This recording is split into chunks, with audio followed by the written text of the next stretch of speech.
puraq. Jabirning dadasi uni doim payg'ambarimizning qishig'iga aparatdi. Jabir payg'ambarimizni to'liq yaxshi ko'ratdi. Payg'ambarimizmi uni bak yaxshi ko'ratdi. Payg'ambarimiz bir kuni ko'chada o'ynayotgan bir to'p bolalar bilan uchrashib qoldi. Ularning orasida Jabirmi bor edi. Payg'ambarimiz ularga salom berdi va har biriga ayrim-ayrim mehribonlik ko'rsatdi. Dal shu chog'da ajoyib bir ish yuz berdi. Atrofni shunchalik xushbo'y bir puraq qopladi. Jabir hayron bo'lib atrof qaradi. Bu xush puraq qayerdan kelgandi? Bu puraqning nereden kelganligini har qancha qilibmi bilolmadi. Ammo bu shunchalik tatli, xushbo'y puraq edi. Payg'ambarimiz Jabirning beshini siladi.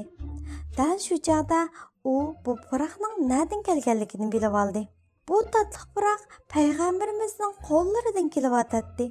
Payg'ambarimizning qo'llari xuddi bayla xushbo'y attirgul barglari silingan gul sevitidan chiqqandek purayotdi. Jabir bu puraqni hayoti bo'yicha hech unutolmadi. Qachonki biror gulni pursa, payg'ambarimizni eslaydi.